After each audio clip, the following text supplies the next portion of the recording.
Hey all, this is Derek, and this is section 2.1, rates of change and linear models. So let me go through, well, this section is about slope. Rates of change is that's kind of code for slope. Let me go through some of the kind of the hopefully elementary algebra stuff that you've seen and just kind of refresh your memory on some of the notation and what the idea of a slope is.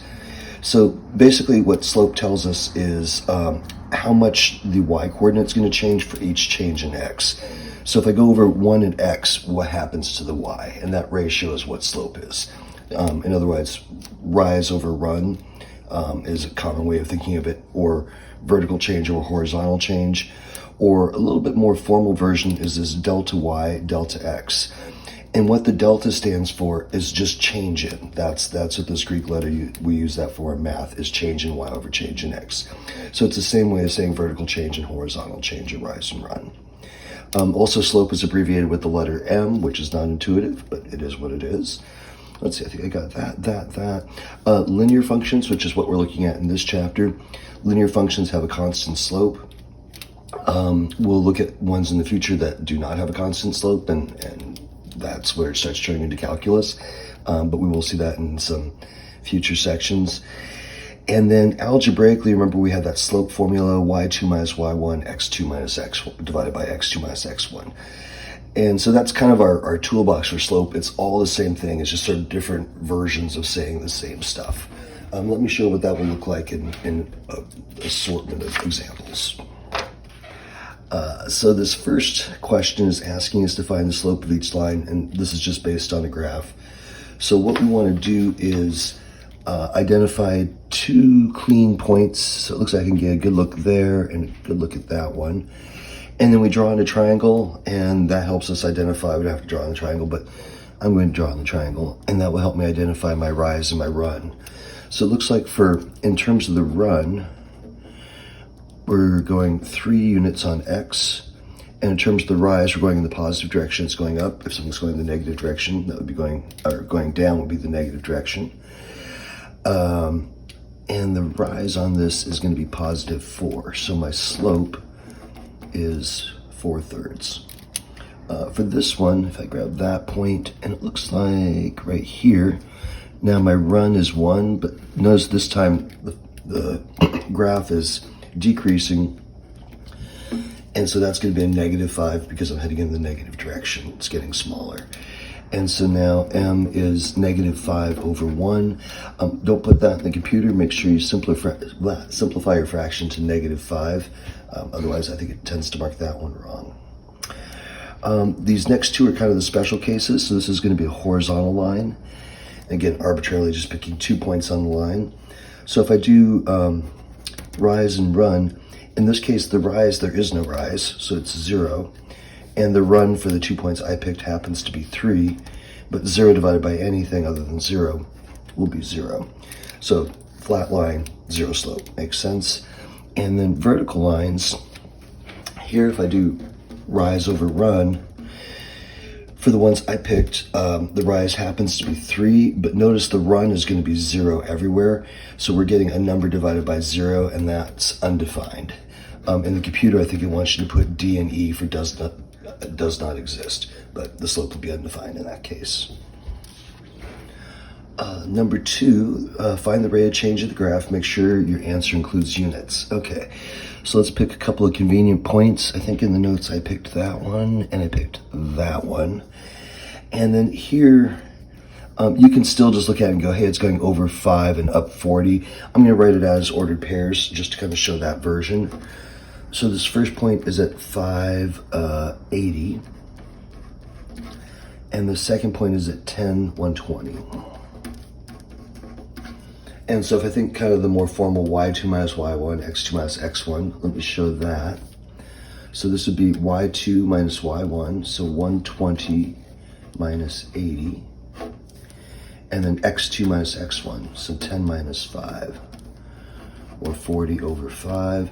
And that makes my slope 8. So what is that 8? So that's where we have to come back to our graph and go, so it's 8, and then rise over run, same thing with units. This is going to be meters per second. And so that would be our units. It's the same change in y over change in x, so it's y units over x units, so meters per second. Okay, number 3, a company discovers that to produce 735 components, it will cost this much money. To produce 775 components, it will cost that much money, and they just caught that typo. Compute the slope of the costs and complete the statement below. Okay, so let's get our ordered pairs set up just so we can see them. So 735 components costs $21,400, and then 775 components costs $22,280. And so now we're just going to find our slope. So we'll do our y2 minus y1 over x2 minus x1.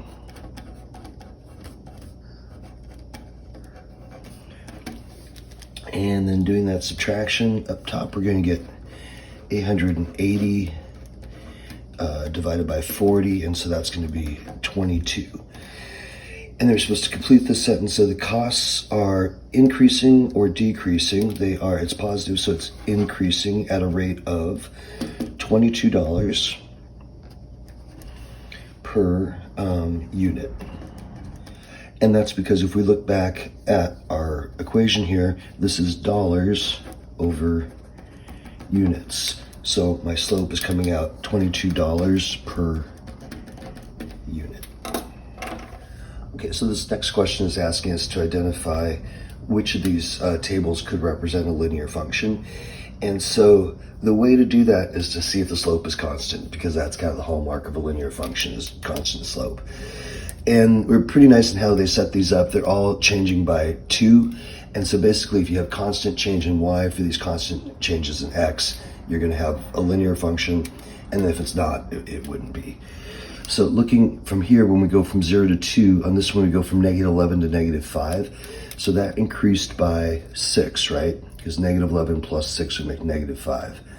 So now if I go -5 plus 6, that's -1. So that difference is also 6. 1 and 6 makes 7. So you can see I'm increasing by a constant amount. So we would say this one is linear. Here, when I increase by 2, my y changes by 3. Here, when my x increases by 2, my y changes by 12. So that is not linear. This one, let's see. Change in 2 gets us from 6 to -2, so that would be decreasing by 8. -2, and then down another 8 would put us at -10. And then from -10 to -18, another -8. And so yes, this one is linear. Okay, this next part is kind of our first look at y equals mx plus b. This is going to be more of an intuitive version of it. And so I have the formula written backwards, b plus mx, and you'll see why that kind of makes sense with these particular problems. And then in the next section, we'll treat this a little bit more formally with slope and intercept and all the definitions. For right now, we'll just treat it as b is going to be kind of a starting amount of something, and then the mx, that's how we're going to add on to that starting amount. And I'll show you kind of how that looks with some examples. So number 5 goes, a hike begins at an elevation of 2,200 feet. So that's like a starting amount. And then on average, gain 700 feet for each mile hiked. So we got 700 feet of gain. Find a linear model that gives the elevation h in terms of distance hiked d. So we're trying to find our elevation h in terms of how many miles we've hiked. So we know that our starting amount, we're starting at 2,200 feet elevation. And then for every mile we go, we're going to pick up, it looks like 700 feet of elevation, and that's per mile hiked. And that's it. So when I haven't gone anywhere, 0 times 700, that puts me at, oops, this should be 2,200, I got an extra 2 in there. This puts me at 2,200. If I hike 1 mile, now I'd be at 2,900. I picked up 700 feet of gain. 2 miles, 1,400 feet of gain, same idea. Number 6, a person buys a 32-ounce canister of protein powder and consumes 0.8 ounces per day. Write an expression for the amount of protein powder P left in terms of the number of days D since the canister was purchased. Okay, so we're going to have some amount left. We're starting with 32 ounces, and this time we're not gaining protein power, we are losing protein power because we're drinking it. So that's going to be a minus 0.8 ounces for each day, and D for days. So here we're starting at 32 ounces, and on day one, I'd consume 0.8 ounces of it, so I'd have 31.2 ounces left. And so this is just going to take 0.8 ounces off for each day that passes. Number 7, the furnace company charges for service according to the formula C equals 50 plus 1.2 N, where N is the number of minutes worked and C is the charge in dollars. What flat rate does the company charge for making a house call? So if they just show up and they don't work any minutes, let me write this a little bigger right here, then N would be 0, and so it looks like $50 just to get them to come out. What rate does the company charge? What are the units of the rate? So the rate's going to be the 120 there, or 1.2. And the units are going to be, so number of minutes worked, and the charge is in dollars. And so we are going to get out dollars. So this is going to be $1.20 per, because it's our change in Y over our change in X. So we're thinking cost over N, so number of minutes worked. So it's $1.20 per minute would be our rate. And then C, how much does it cost if they work for 2 hours? So C equals 50 plus 1.2. And then you might feel like you're putting in a 2 there, right? Because it's 2 hours, but remember this is in minutes. So we got to change that 2 hours to minutes, so we put in 120 minutes. And then if you throw that in a calculator, the cost is $194.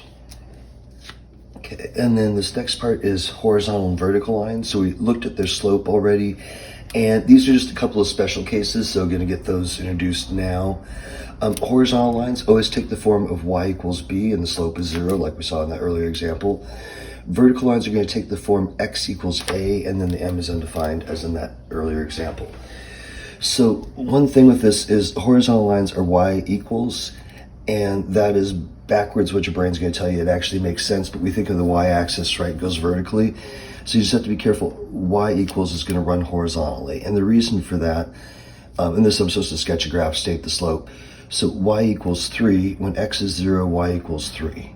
When X is 1, there's no X in the problem because it doesn't matter. Y is still 3. When X is 2, Y is still 3. So for a constant value of Y, what we do get is this horizontal slope. And then M is 0 for all horizontal lines. Sketch a graph of X equals 3, state the slope. So here when X is 3 and Y is 0, X is 3 and Y is 1, and Y is 2. So you can see for a constant value of X, those are all going to line up vertically, and then we get a vertical line. And then this is the one where the slope would be undefined, or D&E in computer speak. Okay, and then last thing for this section is graphing lines given a point and a slope.